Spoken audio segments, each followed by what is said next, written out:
About attribution, which is a really complicated presentation. It's the first time I've done this presentation because it is quite complex to explain and because there are no easy answers. But I've been doing social media for about 9 years now, and one thing I know is that sometimes the theory sounds great, but you have to be quite pragmatic. So I'm hoping that I'm going to be quite pragmatic with you today and tell you how it really is. When I was thinking about how to explain this, I was thinking about how can I make this not all about numbers. So I'm going to pick a really easy subject, chess. So the first thing I was thinking about is when we think about our marketing strategy, our social media strategy, it is like a game of chess. There are lots of players with purpose that we have designed on a board, and we are deciding how to move those around. But more importantly, if you start to look at how the masters consider improving their game, which is what we're all after, they do so by getting really deep with analytics. They spend a lot of time looking at evaluating what they do. And we know this stuff. So eConsultancy very recently came out with some research on attribution. And we know that we need to start to look at how the data is reflecting the business value. So we know that by attributing what comes out of social, we'll be able to work out across our mix how to improve our budget. We're able to analyse and look at what our digital mix at least should be, and we're able to open a bit of a window onto our customers and find out what their behaviours are. We know this stuff. And I'm going to go through just two elements, two slightly conflicting ways in which you can model generating leads from Facebook or other social media sites. With the caveat that if it was really, really straightforward, we'd all be bloody doing it now, and we're not. So I'm going to reiterate, and it's partly because I didn't see the other guys' presentations beforehand, you can't do this if you have no goals. If you don't know you're heading for checkmate, you'll just wander about moving your knight from left to right, 2 forward, half a step to the side, or whatever it is. And more importantly, it's not just about knowing your goals. That's the easy step in my view, and I think that's challenging enough for most businesses.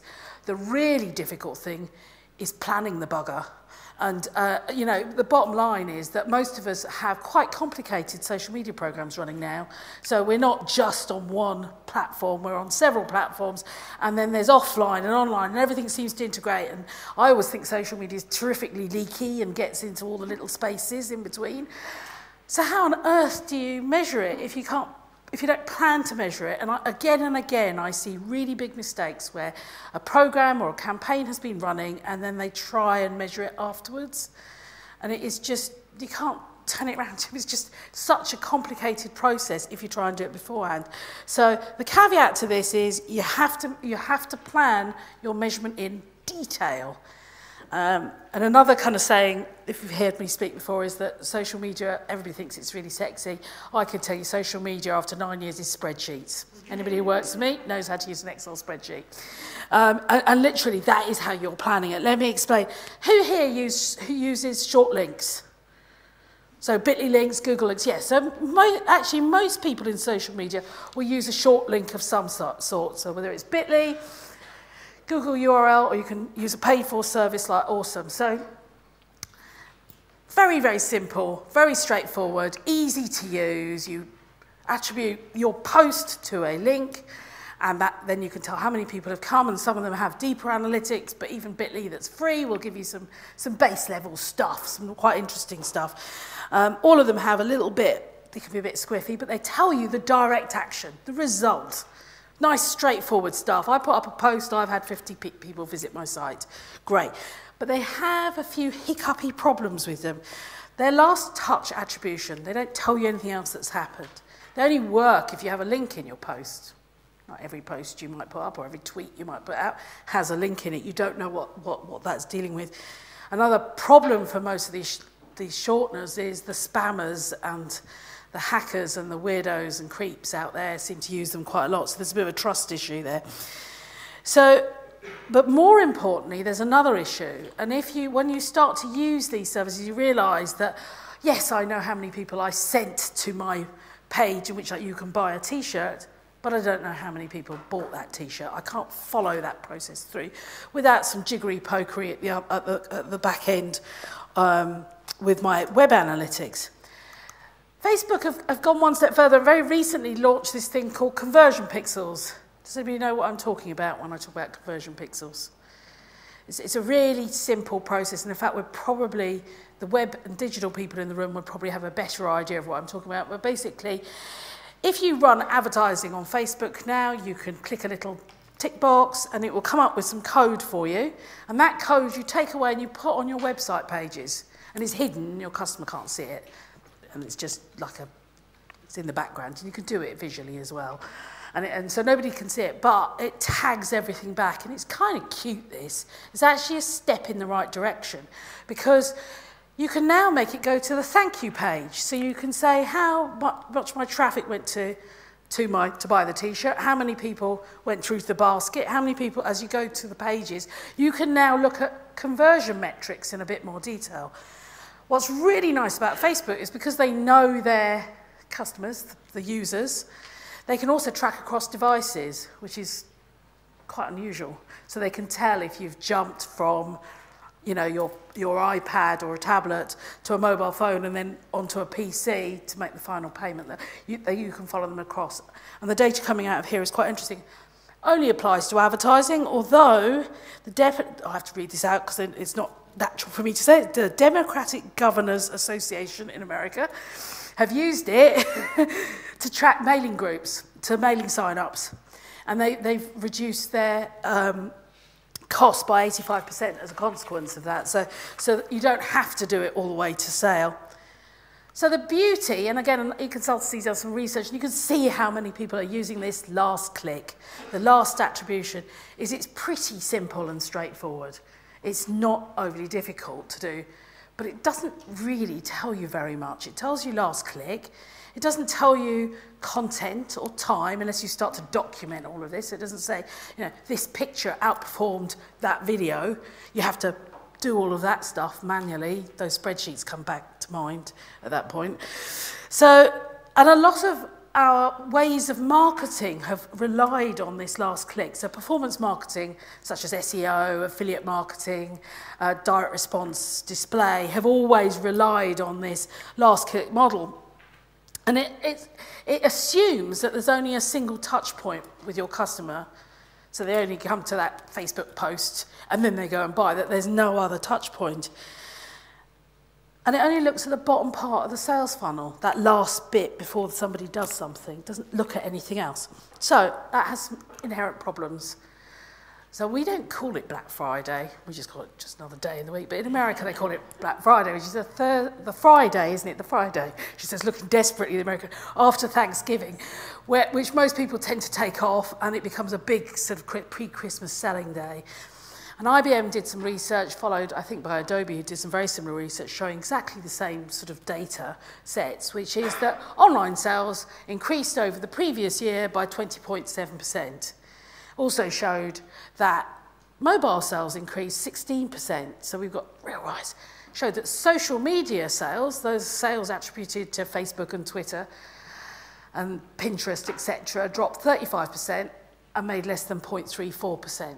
So, and in fact, that 0.00% is the attribution of Twitter. So we all ought to go home now, because we're all a bit pointless, really, aren't we?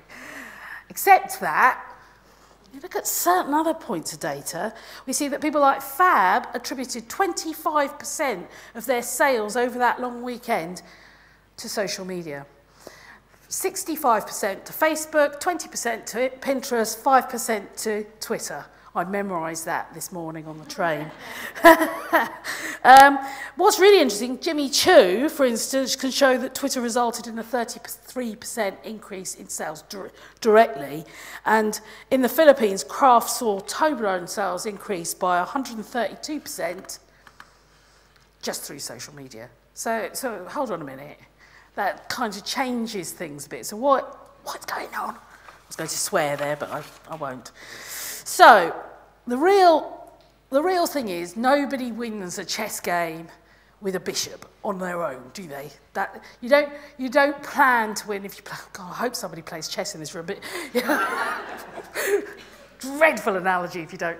But if you play chess, anyone who knows chess in any shape or form will know it's all about all the players on the board. It's not just that last one that gets you to checkmate. So you need to think about the whole makeup. According to Nielsen, for instance, our second most reliable or trusted source for recommendations are strangers and other customer recommendations. That's been floating around for years. Also, Bain & Company showed that those people on social media are likely to spend 20% more with us. So there are certain stats that are showing something a bit different once you start to dig under the skin. And we work with a big UK retailer where we showed that their Facebook fans were spending on average over £100 more in a year than their non-Facebook fans. So you can get to this data, it's just we need to ask the right questions, not how many people have clicked on a link and got to our website. The best way to describe this is to cheat and use something Google's done. So I'm going to play a little video, she says ever so hopefully, nodding at Richard and saying, roll that tape.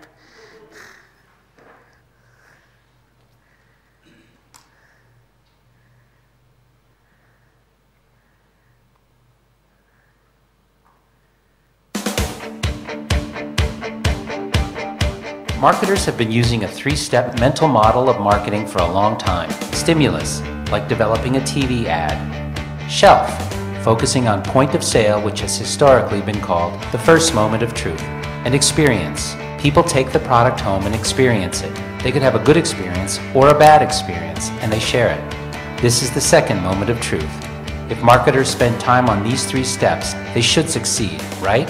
We investigated this theory. We conducted a comprehensive study with research partner Shopper Sciences using 5,000 shoppers across 12 categories, from groceries to cars and financial products. The goal, show where influence takes place as shoppers move from undecided to decided. We found that the average shopper used 10.4 sources of information, up from 5.3 sources in 2010. We asked shoppers what sources they used to make decisions, when they used it, and how influential is each source. When we lined up their responses, a fourth step appeared in the marketing mental model, the zero moment of truth. This is when consumers do their research, get smart about alternatives, read reviews, look for coupons and comparison shop, all before going to the shelf. When we compare the steps, the zero moment of truth pops up as highly relevant and influential. Consumers have changed the way they have approached decision making. As a marketer, have you kept up, or are you still using the old mental model? There's a new mental model now, and marketers that can now keep all these steps spinning gain a very competitive advantage in today's marketplace.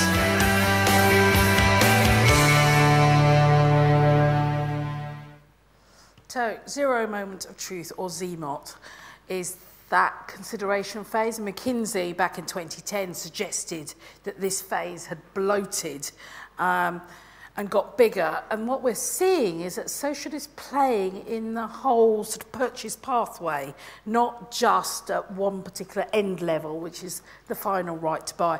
I will add that all of this research is free. Thank you, Google, and you just type in ZMOT. And you can just download it. They've got lots and lots of really interesting data on there. So let's look at this funnel. Does everybody know what a funnel is? So a sales funnel is? Come and ask me later on if you don't. But basically it's awareness, purchase consideration, purchase and experience. Pretty much, you know, the Americans use the words instigation and stimuli and all that kind of stuff, but we call it awareness. Purchase consideration, and there is a feedback loop. So this is your zero moment of truth, and over here we have what ZMOT calls SMOT or SMOT, which always sounds a bit like you need a tissue. And both of those bits have huge play. So if somebody experiences the product, experiences what you do, guess what happens? They write about it, they tweet about it, they tell you, you know, your customer service is rubbish, or I really like to buy this stuff, isn't it great? That all goes back into that consideration funnel. We do this. I mean, how many times do you go in store and check things out? I go on a Saturday to my local town centre. They have a great Waterstones there. My daughter and I, who love to read, flick through the books like mad. We then check out the reviews on Amazon and buy it on our Kindle. Thank you, Waterstones, you're a great library at the moment. So it's just, you know, from our perspective, we, as social media experts, we need to be thinking about what part does social media play in this? I'll give you a couple of really interesting stats because this is not a new model. This is multi-channel attribution modeling, and it is really, really complicated and quite difficult.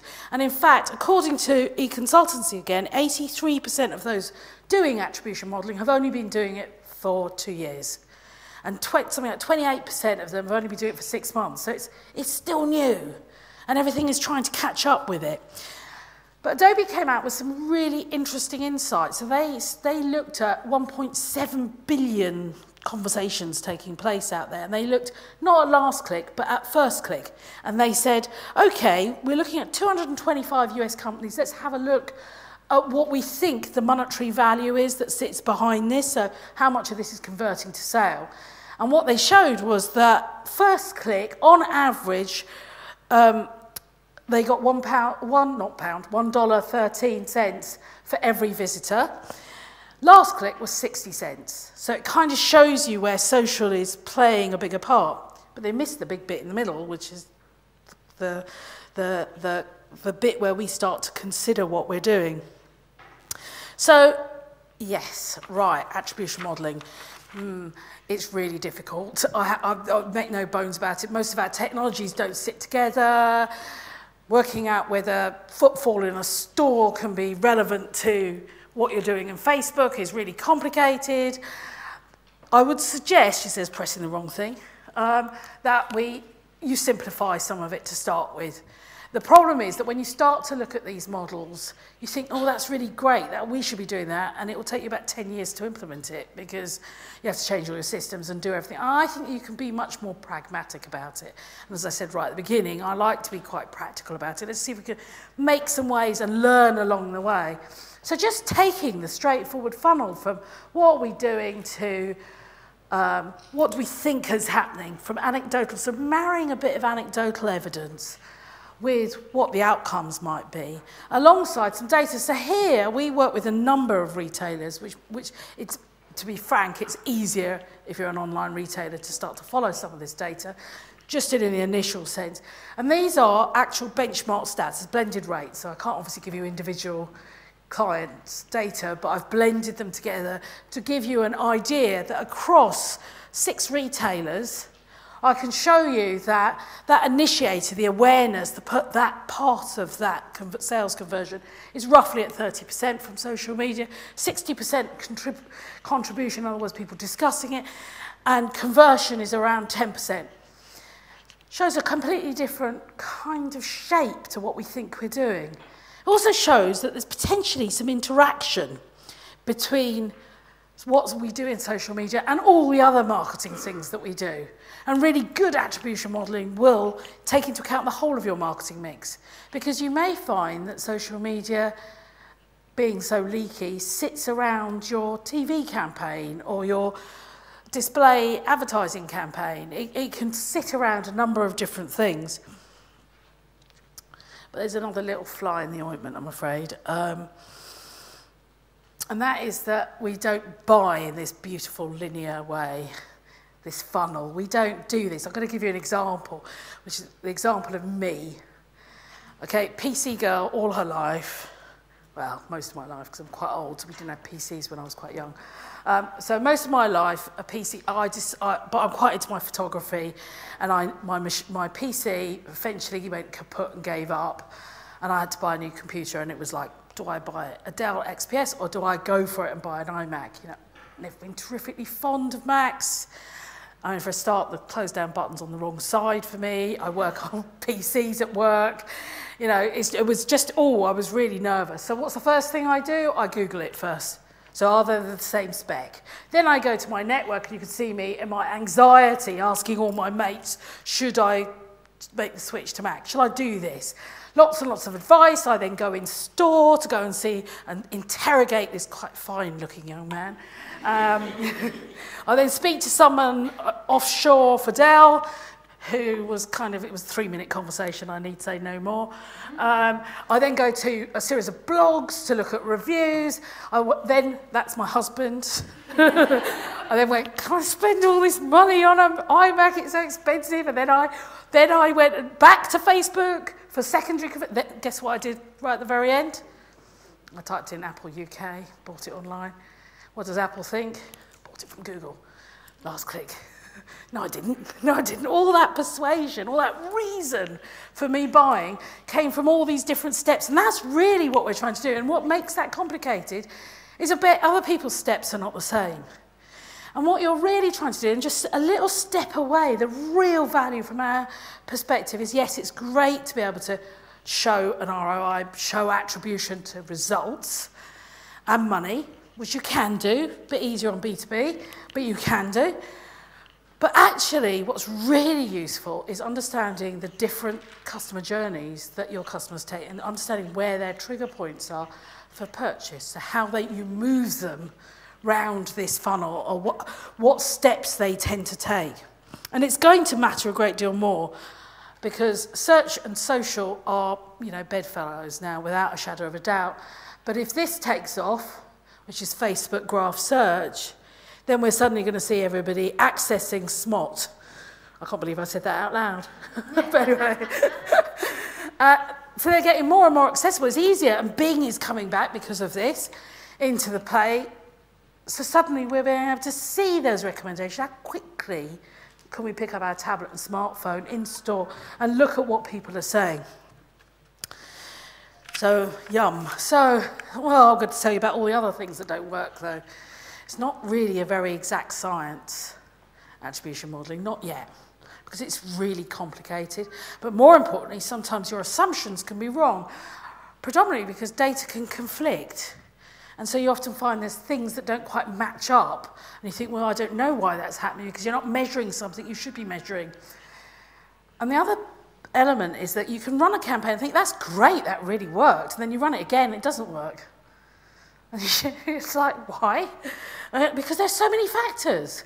It could be higher unemployment this quarter than there was last quarter. It could have rained a lot and people were doing their shopping online a little bit more. There are a whole number of factors that can affect and change. So how do you deal with that? Well, you structure it. And that's the real key here, is kind of going back to what Katy said and what Jackie said, which is we need to start to put frameworks in place. Not doing anything is no longer acceptable, but aiming for that end goal, that golden egg at the top, is also quite difficult for most of us to go to the real end goal. So we need to kind of find ways in which to make that progress. So structuring what you do, and I would just say very, very simple, it's a very simple structure here, which is your social media is not operating in isolation.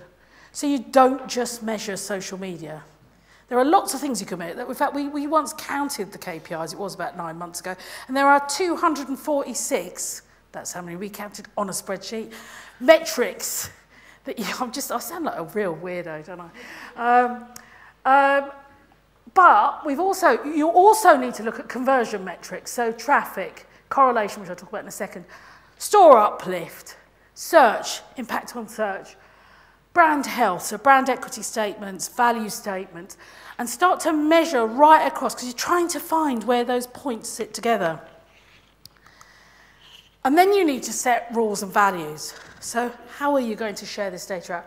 Are you going to make everything equally attributable? So is awareness numbers measured in the same way as consideration numbers? Or are you going to weight something more because it has a greater impact on your business? And that's where it gets even slightly more complicated. So you need to set the rules. You also need to test hypotheses. And then you use that data to bring the information together. Because what you're looking for is those kind of synergies between 2 or 3 different, or even all, of your marketing mix. So here we see the Twitter activity in this program is driving search demand. The amount of times people tweeting. So I'm seeing 2 things. By putting them together, I'm able to say, well, there's a correlation here, potential correlation between tweeting and how many people go and look for the product on on the search engines. And then you can add in environmental factors. You can also put, which this graph originally had, which is visits to the website, bounce rate, basket size across the top. So you're beginning to start to stack this information up and look for where spikes or dips come together. And then you could add environmental factors like, you know, what the weather was like, or it's called econometrics. It's fairly straightforward. But as you get more sophisticated, you need to test the robustness.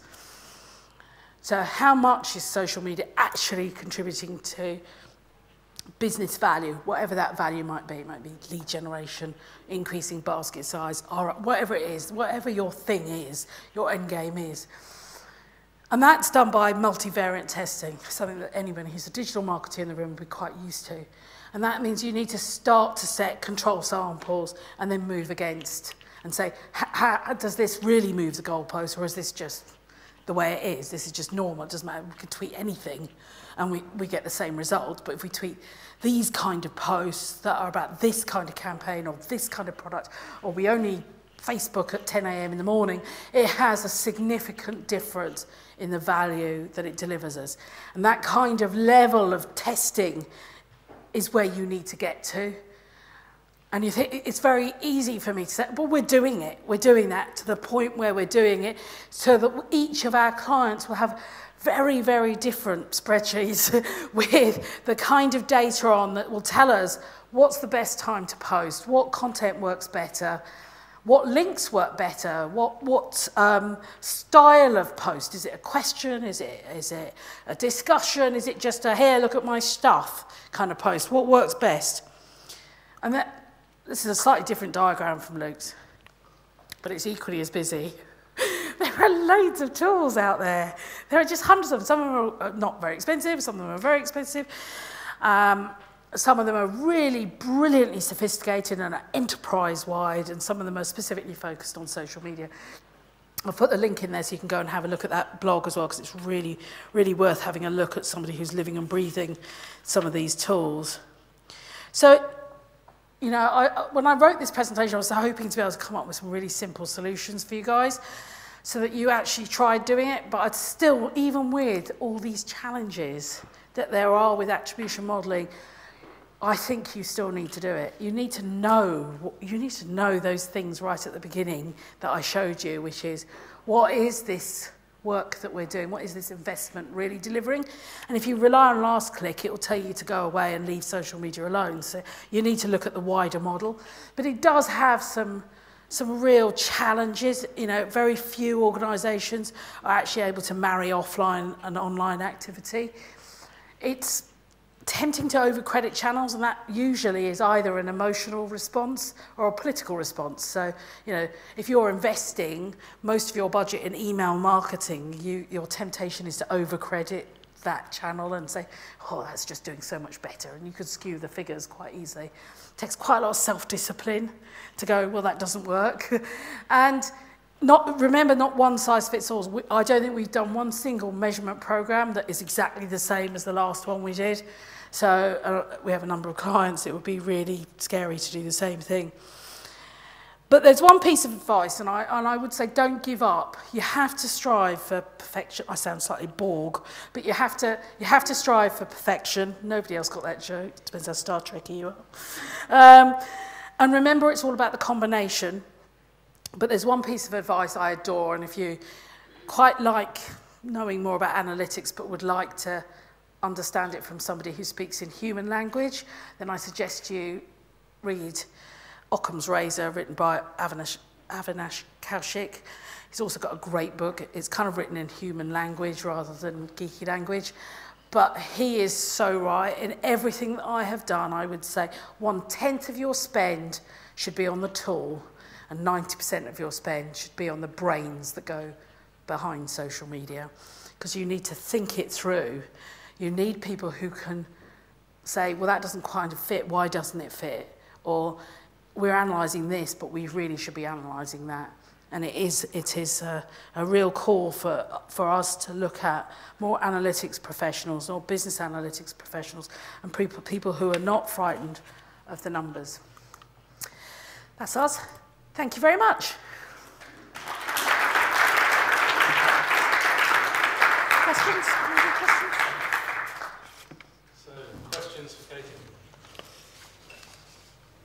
I've frightened you into silence as well.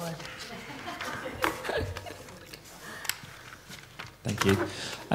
Just very interested about the computer question. When you set out on that process, which one did you actually really, really want? And why? I'm being really honest with you. I think I really wanted the Dell, and that was really surprising to me, mostly because it's what I know, and I've been doing all my photography, Photoshop stuff on Dell, so I would have to buy a new Photoshop, so there was an additional cost. You know, I have a family of teenagers who don't know the meaning of money, so it's just, so for me, it was a real budget consideration. Also, I've had quite good experience with Dell in the main, so from my perspective, I was looking at that from an XPS perspective, and I've been quite resistant, which means that I was also publicly quite stubborn about not wanting to move to Mac. So yes, my mind was changed, predominantly because it dawned on me that this tool was highly recommended by everybody I knew, and I suspect that a lot of my friends are a bit more sort of Mac savvy than I am, and it has been a real adventure. But I also felt I had a support network around me. So, but I think it varies, doesn't it? I think sometimes you already know roughly what you want, but my mind was changed. And I thought it was quite interesting, the weird journey you make when something matters a lot to you, and also the strange paths you'll take depending on, you know, the week before I go on holiday, how much I will buy on my Kindle, you know, based on other people's recommendations, whereas the rest of the year I'm probably not, I will buy depending on what the Booker price tells me, you know, it's that kind of stuff. And I think for me, the bit that resonates most is that no journey is in a particular format. But what you're looking for are patterns where people are meeting those points, and sometimes it's easier. We work with a white goods manufacturer, and so it's very easy sometimes to spot that the journey will always take a bus stop visit to reviews and recommendations, always. And then it will also always go to price comparison sites. So we know those two are very interchangeable. That is completely different for a rather upmarket fashion retailer that we work with, where it's all about the look of the designer product, and it's nobody's doing price comparison because your Manolo shoes will cost you $2,000. You know, it's just nobody's going to worry about saving some cash on that if you're going to spend that on stilettos. Not in my view. Does that make sense? Yeah. Thank you very much.